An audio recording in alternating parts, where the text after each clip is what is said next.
የተወደዳችሁ ተመልካቾቻችን ከኢትዮጵያ ኦርቶዶክስ ተዋሕዶ ቤተክርስቲያን ቴሌቪዥን የአክብሮት ሰላምታችን ይድረሳችሁ። የሰዓቱን ዜናዎች ይዘን ቀርበናል። አብራችሁን ሁኑ።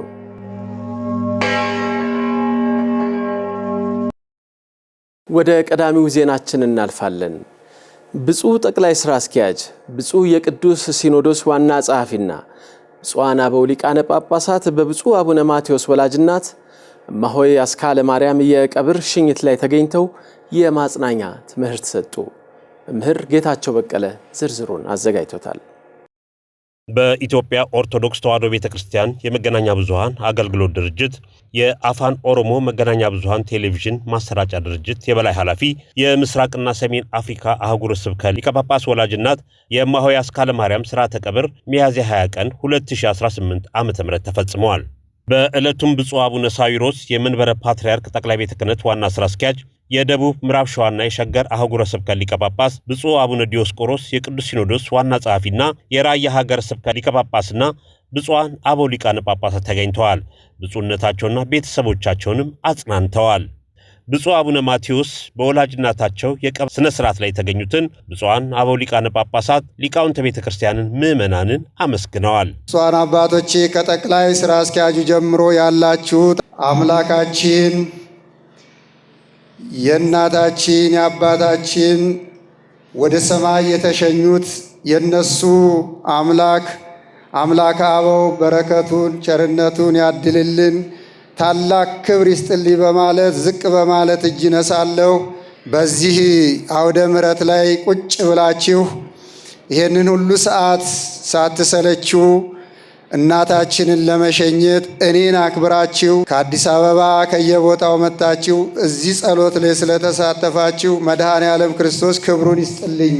በዚሁ ከሌሊቱ 4 ሰዓት ጀምሮ ስቡሕ ወቅዱስ ብላችሁ ማህሌቱን የቆማችሁ ከአዲስ አበባ እንደዚሁም ከየገዳማቱ አድባራቱ የመጣችሁ ሊቃውንት የቅዱስ ያሬድ፣ የአባ ሕርያቆስ፣ የቅዱስ ኤፍሬም በረከት በእናንተ ላይ ይደር።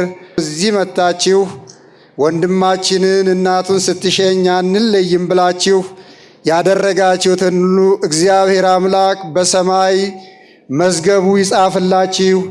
ዕድሜ ከጤና ጋራ በረከት ከሰላም ጋራ ይስጣችሁ። እግዚአብሔር ያክብርልን፣ እግዚአብሔር ያክብራችሁ። እንደዚሁም በዚህ ዙሪያውን ተሰብስባችሁ የእናታችንን የእናቴን የአስካለ ማርያምን የአምሳለ ወርቅን የመጨረሻ ሕይወት ወደ ዘላለም ቤቷ ለመሸኘት የተሰበሰባችሁ ምዕመናት እግዚአብሔር አምላክ በሰማይም በምድርም ብድሩን ይክፈላችሁ። ብፁዕነታቸው አክለውም እናታቸው የተራበ የሚያበሉ የተጠማ የሚያጠጡ ችግረኞችን የሚረዱ መሆናቸውን ገልጸው የእናት ውለታ በምንም የማይመለስ ተነግሮም የማያልቅ ነው ሲሉ አክለው ገልጸዋል። እናታችን እናቴ አምሳለ ወርቅ አስካለ ማርያም ደግ እናት ናት፣ ርኅሪት እናት ናት። የተራበውንም የተቸገረውንም የምትጠይቅ ልጆቼ እያለች ካፏ ክፉ ሳይወጣ ያሳደገችን እናታችን ናት። እናታችን በአባታችንና በአያታችን ቤት እህል ተርፎ ገብስና ባቄላ ለፈረስና ለበቅሎ በሚሰጥበት ሰዓት የኔ እናት ግን ሆዷን አስራ ምግብ አትበላም ነበረ። ልጆቿን ለማብላት ተርፎ በአባታችን በአያታችን ቤት የበግን ኩቶ ሲበላ የእኛ እናት ግን 2 ጎርሳ ልጆቿን ነበር የምታጎርሰው፣ ልጆቿን ነበር የምታበላው።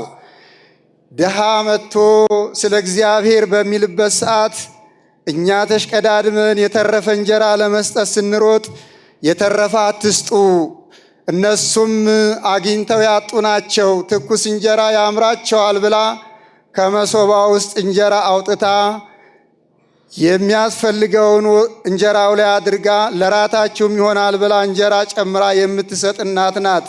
የእናት ውለታ በምንም አይመለስም። የእናት ውለታ ተነግሮ አያልቅም። ከጡቷ ጀምሮ ከሆዷ ጀምሮ ከማጉረሷ ጀምሮ ስንታመም ታማ፣ ስናለቅስ አልቅሳ፣ ስንጨነቅ ተጨንቃ ያሳደገችን እናታችንን ዛሬ ሸኝተናታል። የምትወደው የምታከብረው ሲመጣ ብድግ ብላ የምትቀበለው ባለቤቷ ሳይሆን ወንድሟ ስለናፈቀችው ጠርቷት ሄዳለች። አሁንም አባታችን ጓደኛህ ለብዙ ዘመናት ከ60 ዘመናት በላይ አብራችሁ ክፉና ደግ ሳትነጋገሩ ጸባችሁን ሳንሰማ መጣላታችሁን ሳንሰማ ጭቅጭቃችሁን ሳንሰማ የምትወዳት እህትህ መጥታለችና ተቀበላት በማለት እዚህ ላይ ንግግሬን አበቃለሁ። ብፁዕ አቡነ ጎርጎርዮስ የምስራቅ ሸዋ ሀገረ ስብከት ሊቀ ጳጳስን ባስተላለፉ መልእክት መልካም ዛፍ መልካም ፍሬን ያፈራል ተብሎ እንደተነገረው እማሆይ አስካለ ማርያም የአገር ባለውለታ የሆኑ ቤተ ክርስቲያንን የሚያገለግሉ ጳጳስን ያስገኙ የበረከት እናት ናቸው ሲሉ አብራርተዋል። መልካም ዛፍ መልካም ፍሬን ያፈራል፣ ሌላው ግን ሌላ ነው። ስለዚህ በእናታችን ዕረፍት ምክንያት በዚህ መድረክ ተገኝተናል። እናታችን ዕድለኛ ናቸው፣ የበረከት እናት ናቸው፣ መጨረሻቸውን ያማረላቸው። በዚህ መልኩ ይሄ ዕድል የማይገኝ ዕድል፣ የበረከት ዕድል፣ ሁሉም የማያገኘው ዕድል ነው። ምክንያቱ የ80 ቀን የ40 ቀን የሚባል አባባል አለ። በዚህ መልኩ በክብር ወላጆች ልጆች ሲሸኙ አያምርም። ልጆች ወላጆቻቸውን ሲያከብሩ ግን በዚህ ዕድል ትልቅ በረከት ስለሆነ አባታችን አቡነ ማቴዎስ እድላቸው ሰፊ ነው። ወላጆቻቸው ዝቋላ አይለዩም።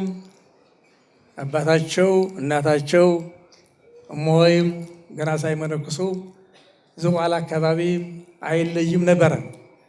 በሕይወታቸው መናኞች ነበሩ። እኔም በዝቋላ ዙሪያ ሁሉ ጊዜ ነው የማገኛቸው ሴር። ስለዚህ በመጀመሪያ ጀምሮ የበረከት ሁሉ ሰናይ ፍሬ ሰናይ ይፈሪ መልካም ዛፍ መልካም ፍሬን ያፈራል ተብሎ እንደተነገረው እንደተጻፈው ጌታ እንዳስተማረን ታላላቅ ዛፎች ነበሩ። ቅርንጫፎቹም ዛፎች ይሁኑ ናቸው። ከዛፍም ዛፍ ከቅርንጫፍ ብቻ ሳይሆን ዛፍ የሆኑ ሀገርን የሚመሩ የሀገር ባለውለታ የሆኑ ጳጳስን ያስገኙ እናታችን የ8 ልጆች ወላጅ እናታችን የበረከት እናት ናቸው። እማሆይ አስካለ ማርያም እጅግ ትሑትና ቅን፣ ትንሽ ትልቅ ሳይሉ ሰውን የሚያከብሩ፣ ለተቸገሩ የሚራሩ፣ እንግዳ ተቀባይ፣ በወዳጅ ዘመዶቻቸውና በአካባቢው ማህበረሰብ ዘንድም የተወደዱ ደግ እናት እንደነበሩ የሕይወት ታሪካቸው ያስረዳል። ዘንድሮ ለ3ኛ ጊዜ የተከበረው አገር አቀፍ የስብከተ ወንጌል ቀን ወንጌልን በቋንቋ ተደራሽ ለማድረግ ከቀደሙት ዓመታት በተለየ ትኩረት ሰጥቶ መስራቱ ተገለጸ። ለዝርዝሩ ሰላም አንበይ።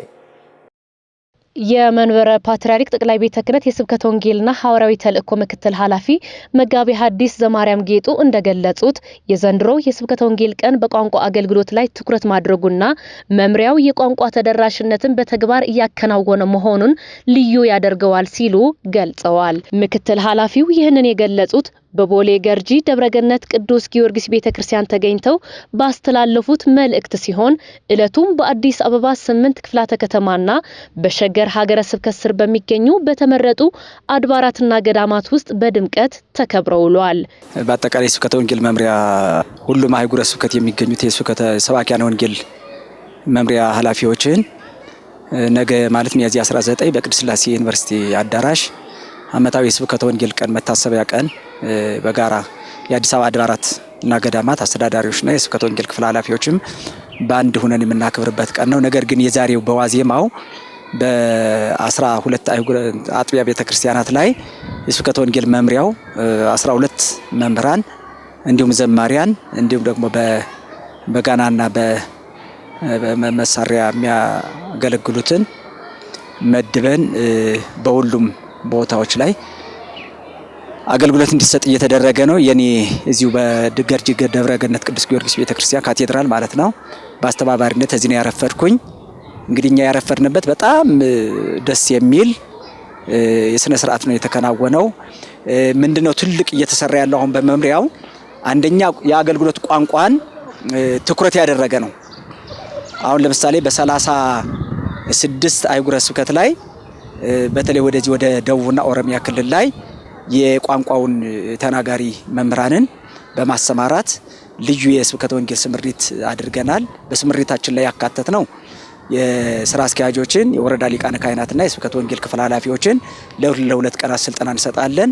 በማታው ክፍለ ጊዜ ደግሞ ህዝባዊ ጉባኤ እያካሄድን ነው ያከናወን ነው እና ለወደፊቱ ምንድነው እንደ አዲስ አበባ ይሄ ጉባኤ መቀጠል አለበት ብለን እቅድ ይዘናል፣ አቅጣጫ ማስቀምጠናል።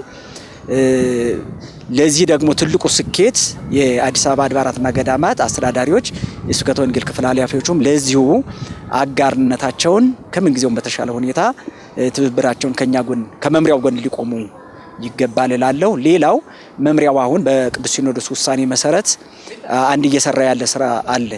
ከሁሉም የአድባራትና ገዳማት አስተዳዳሪዎች ከሚያገኙት ድርጎ 1% ለስብከተ ወንጌልና ሐዋርያዊ ተልእኮ መምሪያ የወንጌል ማስፋፊያ 1% ክፍያ አለ። ይሄ ተጠናክሮ መቀጠል አለበት እንላለን። አሁን ላሳለፍነው ጉባኤያችን ትልቅ ድጋፍ ያደረገልኝ 1% ናትና መቀጠል አለበት። የቦሌ ደብረገነት ቅዱስ ጊዮርጊስ ቤተክርስቲያን አስተዳዳሪ መልአከ ፀሐይ በቀለ ተሰማና የስብከተ ወንጌል ክፍል ኃላፊ በበኩላቸው ደብራቸው የዚህ ታሪካዊ ቀን ተሳታፊ በመሆኑ የተሰማቸውን ደስታ የገለጹ ሲሆን አክለውም በሰባኪያን ወንጌልና በምእመናን መካከል ያለውን ግንኙነት በማጠናከር ተልእኮው በገጠር አብያተ ክርስቲያናትም ተጠናክሮ ሊቀጥልና ምእመናን ባላቸው አቅም ሁሉ ለገጠሪቱ ቤተክርስቲያን ሊደርሱ እንደሚገባ መልእክታቸውን አስተላልፈዋል። ቤተ ክርስቲያን መሰረታዊ ዓላማ ምእመናን በቃለ እግዚአብሔር ወንጌል አንጾ ለእግዚአብሔር ለክርስቶስ ዳግም ምጽአት ማዘጋጀት እንደመሆኑ መጠን ሰባኪያን ምሳሌ በሚሆን ሕይወት ሊያገለግሉ ይገባል። ምእመናንም ደግሞ ሐሳባቸውን የሚሰጡበት አሁን ከአውደ ምሕረት ብቻ ነው መልእክት የምናስተላልፈውና የእነሱም ድምጽና ስሜት ምን እንደሆነ ደግሞ የምንረዳበት የሁለትዮሽ መስመርም ጭምር እየተዘረጋ አገልግሎቱ ከዚህ በበለጠ ተደራሽ እንዲሆንና ሁሉም የኢትዮጵያ ኦርቶዶክስ ቤተክርስቲያን እምነት ተከታይ እንዲሆኑ አብዝቶ መስራት ይጠበቅብናል ብዬ አምናለሁ። ለዚህም ደግሞ የሁላችንም ያላሰለሰ ተሳትፎና ትኩረት እጅግ አስፈላጊ ነው። መርሐ ግብር በእኛ ካቴድራል እንዲካሄድ አገልግሎታችን በመገምገም እድሉን ስላገኘን በአጥቢያው ሊቃውንት መምህራንና ህዝበ ክርስቲያን ስም ከፍ ያለ ምስጋናን አቀርባለሁ። አመሰግናለሁ። ግንዛቤዎችን መፍጠር ለምእመናኑ አንደኛ ጀመረው ግንዛቤ እንደዚሁም ደግሞ በተለያየ ጊዜ ላይ ቢቀጥል ደስ ይለኛል። አሁን ቅድም እንዳልኩ ለስብከተ ወንጌሉ ያለው ህዝቡ አረዳዱ የጎላ እንዲሆን አሁን የገጠርቷ ቤተክርስቲያን ያላትን እንቅስቃሴ ስብከተ ወንጌሉ አዲስ አበባ ብቻ መሆን የለበትም። እዛ ገጠር ያሉት ቤተክርስቲያንም የኛ አካል ናት፣ የዚህ ቤተክርስቲያን አካል ናት። አንድ ክርስቶስ ነው የሞተው፣ አንዲት ቤተክርስቲያን ነው ያለችን። ስለዚህ በእንቁም ትሰራ በአልማዝም ትሰራ ቤተክርስቲያን በጨፈቃም ትሰራ በቆርቆሮም በሳርም ትሰራ አንዲት ቤተክርስቲያን ናትና ይቺ ቤተክርስቲያን ላይ ያሉ ምእመናኖችም ይህንን የሚገኘውን ወንጌል ማግኘት አለባቸው። ስለዚህ ይህንን ደግሞ በመስማቱ ህዝቡ ለስብከተ ወንጌል ያለው አስተዋጽኦ ያደርጋል። ለዚህ ቤተክርስቲያን አሁን በገጠር ላልክ ቤተክርስቲያን አዲስ አበባ ላይ ምንም ችግር የለም። ብዙ አገልጋዮች አሉባት፣ ብዙ የሰው ኃይል የሚገኝበት ቦታ ነው። ነገር ግን ስብከተ ወንጌሉ በዚህ ብቻ አሁን በአዲስ አበባ ዛሬ አልፎ አልፎ ባደረገው እንትን ብቻ ሳያቆም ቀጥታ ይሄንን ነገር በየጊዜውም በየሰዓቱ በየጊዜው ላይ ሆኖ ይችላል በተወሰነ በ6 ወር አንድ ጊዜ የስብከተ ወንጌል ቀን እየተባለ በዚህ በአዲስ አበባ ቢቀሰቀስና እንደዚሁም ደግሞ እንደው የገንዘብ መዋጮም ሌላም ነገር የአልባሳት መዋጮ ተደርጎ ገጠሪቱ ያሉት ቤተክርስቲያን ስብከተ ወንጌሉ ቢያፋጥና ቢደርስላት ደስ ይለኛል። ከዚህ አኳያ በጣም እጅግ ጥሩ ስራ እየሰራ ነው ያለውና ሰባኪያን ወንጌሉን በማደራጀት አሁን ስብከተ ወንጌሉ እነዚህን ሰባኪያኖችን በመጠቀም ወደ ክፍለ ሀገር በመውሰድ 2 ቀን 3 ቀን ህዝቡን እየሰበሰቡ አስተምረው ቢመለሱ የስብከተ ወንጌሉ ስራ በጣም ይጠናከራል። ምእመናንም በዚህ በእምነታቸው ጠንክረው ይኖራሉ የሚል ሐሳብ አለኝ። በወንጌል ሕይወታችን ሆነ በሚል መሪ ቃል ሚያዝያ 18 እና 19 ቀን 2018 ዓ.ም ሲከናወን የቆየው ሶስተኛው ሀገር አቀፍ የስብከተ ወንጌል ቀን ጉልህ አስተዋጽኦ ላበረከቱ አካላት እውቅና በመስጠትና የአቋም መግለጫ በማውጣት ተጠናቀቀ።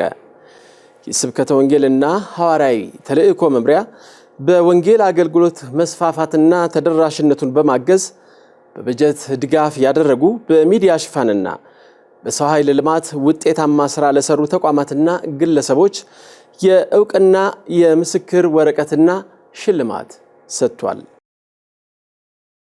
ብፁዕ አቡነ ኤልሳ የሶማሌ ጅግጅጋና የምስራቅ አርሲ ሀገረ ስብከት ጳጳስ የሀገረ ስብከቱን ሁለገብ ህንፃ ግንባታ ጎብኝተው በፍጥነት ተጠናቆ ለአገልግሎት ይበቃ ዘንድ ምዕመናን ድጋፍ እንዲያደርጉ ጥሪ ያቀረቡ። ለዝርዝሩ መምህር ነገሰ ሳህለ። የምስራቅ አርሲ ሀገረ ስብከት የቤተ ክርስቲያን መንፈሳዊ ተልእኮ ከማስፋፋት ጎን ለጎን ልዩ የልማት ስራዎችን እያከናወነ ይገኛል። ከነዚህ መካከል የሀገረ ስብከቱን የፋይናንስ አቅም ለማጠናከርና የአገልግሎት ጥራት ለማሳደግ ታስቦ እየተገነባ ያለው ሁለገብ ህንፃ ዋነኛው ነው። ብፁዕ አቡነ ኤልሳ የሶማሌ ክልል ጅግጅጋና ምስራቅ አርሲ ሀገረ ስብከት ጳጳስ በስፍራው ተገኝቶ የግንባታ ሂደት የጎበኙ ሲሆን የደረሰበትን የጥራት ደረጃና ፍጥነት ተመልክቶ መመሪያ ሰጥተዋል። እንግዲህ ይህ ህንፃ በአርሲ ሀገረ ስብከት ሁለገብ ህንፃ ነው። ያስጀመሩትን ብፁዕ አቡነ ናትናኤል በረከታቸው ደረሰንና የዛሬ 13 ዓመት ማለት ነው። ብፁዕ አባታችን እንግዲህ ይህን ሀገረ ስብከት ለ34 ዓመት አገልግለው ህዝቡን ባርከው በስተርጅና ነው ልጆች ይጨርሳሉ ብለው የህንፃ አስጀምረዋል። G+4 ነው አሁን እየተሰራ ቆይቶ እኔ ስመጣ ደግሞ እንዲሁ ፊኒሺንጎቹ ይቀሩ ነበርና አሁን ይሄ ህንፃ የብፁዕ አባታችን የአቡነ ናትናኤል የሳቸው ራዕይ ነው፣ የሳቸው አሻራ ነው፣ የሳቸው ዓላማ ስለሆነ እኛ ደግሞ ልጆቻችን እስካሁን ድረስ ህንፃው ራሱ መቆየት የለበትም ብለን አሁን በአስቸኳይ ህንፃው አሁን እያለቀ ነው ያለው። ፊኒሺንግ ነው የቀረው፣ ቀለም እየተቀባ ነው ያለው። እኔ ስመጣ እንደዚህ አልነበረም። አሁን ፍቃድ እግዚአብሔር ሆኖ እንደዚሁ ልማት ኮሚቴዎችም አሉ። የመንበረ ጵጵስና ህንፃ ኮሚቴ አሉና ህንፃ ኮሚቴዎቹን ይህንን ሳትጨርሱ ወደዛ ተሻገሩም ብያቸው አሁን በአስቸኳይ አሁን አልሙኒየም፣ ቀለም፣ ሌሎቹ ማቴሪያል እየገቡ ባውን እያለቀ ነው ያለው። ቢሮአችንም እዚሁ ለማድረግ ነውና በዛ ሁኔታ ነው ያለው። የሀገረ ስብከቱ ዋና ስራ አስኪያጅ ሊቀ ትጉሃን ቀሲስ ከፍያለው በበኩላቸው ብፁዕነታቸው ወደ ሀገረ ስብከቱ ከመጡ በኋላ ግንባታው በከፍተኛ ፍጥነትና በትኩረት እየተከናወነ እንደሚገኝ ገልጸዋል። ህንፃው ሲጠናቀቅ ለተለያዩ አገልግሎቶችም እንደሚውልና የሀገረ ስብከቱን የአስተዳደርና የልማት ስራዎችንም እንደሚያቀላጥፍ አስገንዝበዋል። ህንፃው ለምን አገልግሎት እንደሚውል ግልጽ ነው። ነገር ግን ከተጀመረ ብዙ ዓመት አስቆጥሯል። ፕሮጀክቱ ከተጀመረ ቆይቷል። ነገር ግን ሰዓቱንና ጊዜውን ጠብቆ ሊሰራ አልቻለም ነበረ። ብዙ አባቶቻችን አስጀምረውት ነበረ። እንደተፈለገው ግን ሊሄድልን አልቻለም። አሁን ግን በአሁኑ ሰዓት ብፁዕነታቸው ብፁዕ አቡነ ኤልሳ ባደረጉት እንቅስቃሴ ወይም ደግሞ ሰዎችን በማሳተፍ ሰራተኞችን በማነሳሳት ሁላችንም በማነሳሳትና በማሳተፍ ይሄ ስራ በትንሽ ጊዜ ውስጥ 6 ዓመት ያስቆየውን ብዙ ስራዎችን ስራ ተሰርተዋል። አሁን ደግሞ ፊኒሺንግ ነው። ትንሽ ነች የቀረችው፣ የጽዳት ጉዳይ ነው፣ ቻክ ነው። ስለዚህ አገልግሎቱ ደግሞ ብዙሃን ሊቃነ ካህናት ከዚህ ስር ብዙ ወረዳዎች ስላሉ ወደ 26 ወረዳ አሉ፣ ወደ 610 ቤተክርስቲያናት አሉ።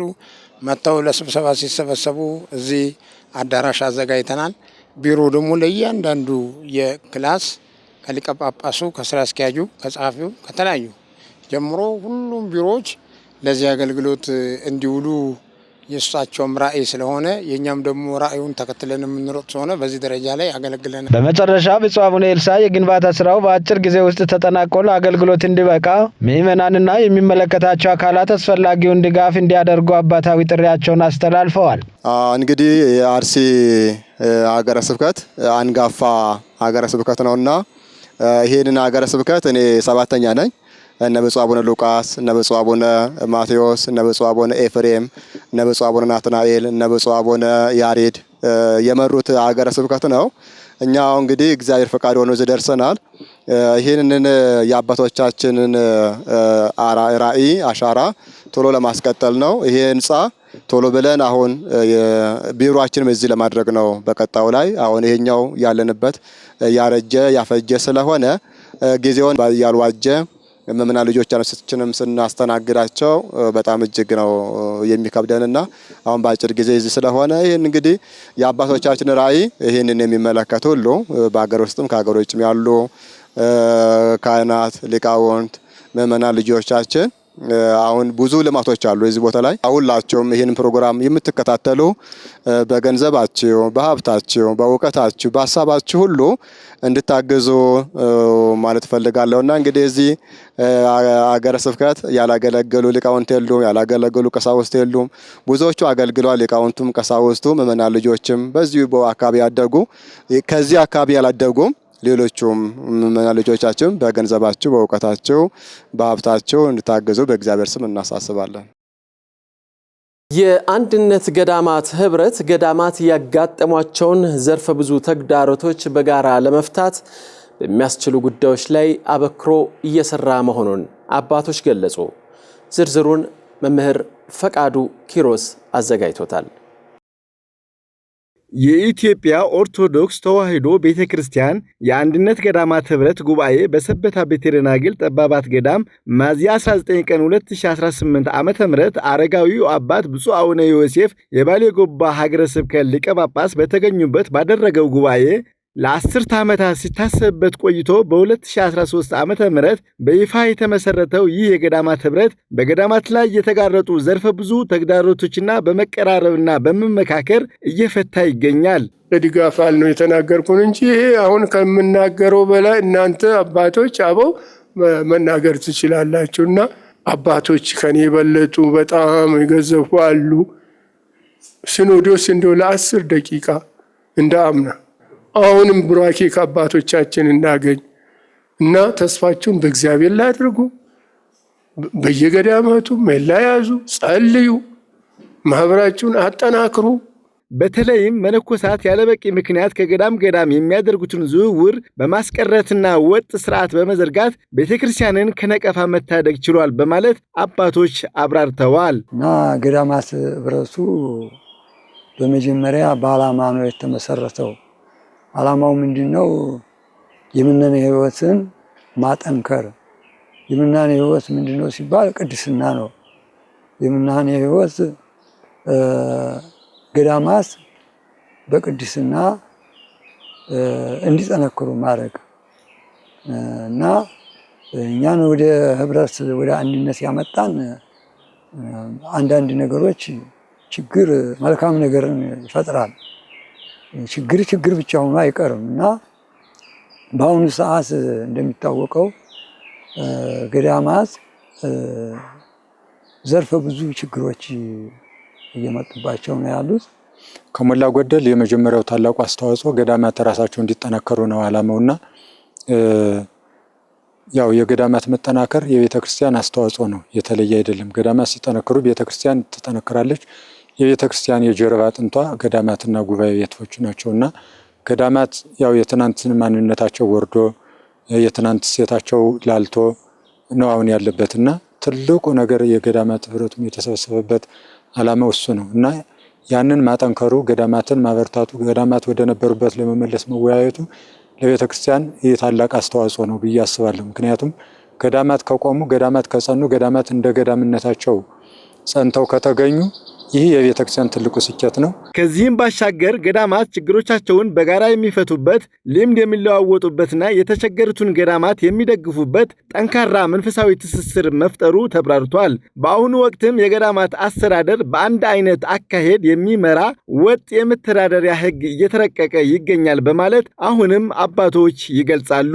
ይህን ነገር ደግሞ አንድ ላይ ተሰባስበን ብንመካከር፣ አንድ ላይ ብንወያይ መፍትሄ ይሰጥበታል። ለዚህ ደግሞ ህግ ይቀመጥበታል።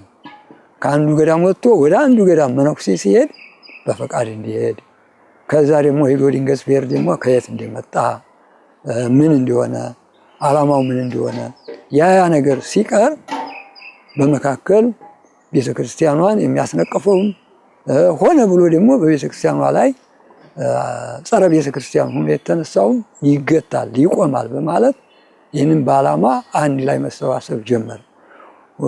2013 ዓመተ ምህረት ያው መሰባሰብ ጀመረ። ከዛ በፊት ግን እየታሰበ ለ10 ዓመታት ያህል ቆይቷል። የህብረቱ ዋነኛ ዓላማ ቁሳዊ ሀብትን ማካበት ሳይሆን መናንያን ወደ አባቶቻቸው ጥንታዊ ስርዓት እንዲመለሱ ማድረግና ጠንካራ ሕግ በማውጣት የቤተክርስቲያንን ልጆች ከጥፋት መታደግ መሆኑን አባቶች አጽንኦት በመስጠት ገልጸዋል። ስለዚህ የገዳማት ሕግ ይሄ ሲወጣ ለገዳማት የሚመች ሆኖ ገዳማትን የሚያስሄድ ሆኖ እንዲወጣና እንዲሁም ለሁሉ ተደራሽ ሲሆን እንደተባለው አንድ አይነት ሕግ ይኖረናል፣ አንድ አይነት አካሄድ ይኖረናል። ዞሮ ዞሮ የህብረቱ ሌላ ምንም ዓላማ የለውም። የህብረት ገዳማቱ የተለየ ዓላማ የለውም። የትናንት የአባቶቻችን ኑሮ እንዴት እንኑረው፣ በአባቶቻችን ሕግ እንዴት እንመራ፣ ወደ ትናንት ነው በምን መንገድ እንመለስ ብለን ከየገዳማቱ ተሰብስበን ወደ አባቶቻችን ነው የመጣ ነው። አሁን ሕጉ እየታየ ነው ያለው። ያ ሕግ የሚጨመርበትም የሚቀነስበትም ይኖራል። በዛ ልክ ነው አሁን እኛ እየጠበቅን ያለ ነው። ያ ሕግ ለእኛን ላሰብነው ዓላማ ይሆናል። አሁን እኛ ገንዘብ ይሰጠን ሀብት ይሰጠን ንብረት ይብዛን አይደለም። ሰዎች እየጠፉ ነው። የቤተ ክርስቲያን ልጆች እየጠፉ ነው። አጥፊው ብቻ አይደለም፣ ቤተ ክርስቲያንን እያስነቀፍናት ነው ያለ ነው። ከኛ በኋላ ደግሞ የከፋ ሊሆን ይችላል።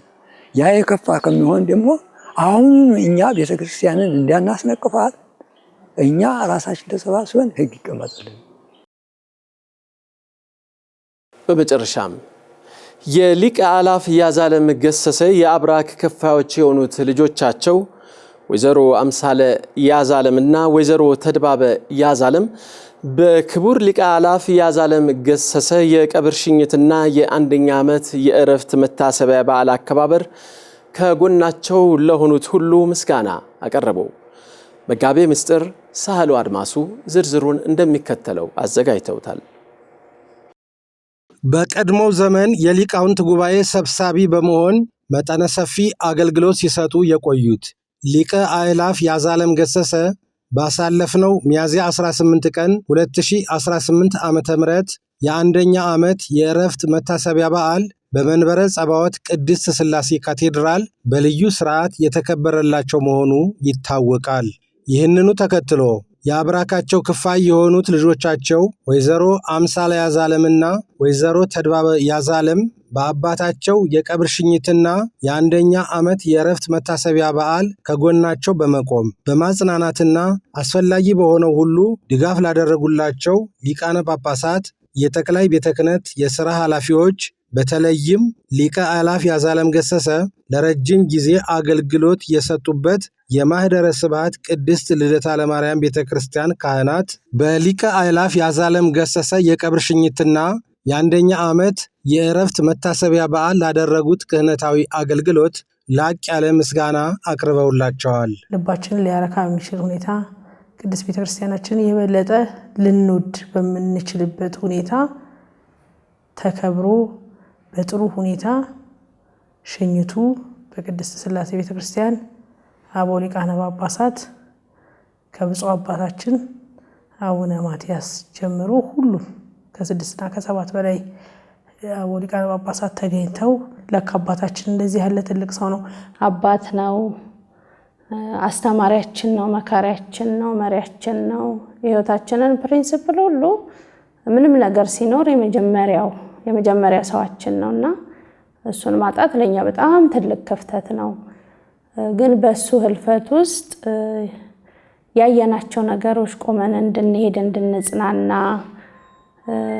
ቤተክርስቲያን እሱን የሸኘችበት ሂደት እግዚአብሔር ያገለገለው አምላክ እሱን ያከበረበት መንገድ በእውነት ስንጠይቀው ሁሌም እግዚአብሔርን እንደማገልገል ያለ ስራ የለም ነበር የሚለን። የሊቀ አእላፍ ያዛለም ገሰሰ ልጆች ወይዘሮ አምሳለ ያዛለም ገሰሰና ወይዘሮ ተድባበ ያዛለም ገሰሰ ጨምረው እንደገለጹት ዝክረ ሊቀ አእላፍ ያዛለም ገሰሰ የተሰኘው መጽሐፍ ብዙ የተደከመበት ሲሆን መጽሐፉ ለህትመት በመብቃቱ የተሰማቸውን ደስታ በመግለጽ በመጽሐፉ ዝግጅት አስተዋጽኦ ላደረጉ ሁሉ ምስጋናቸውን አቅርበውላቸዋል።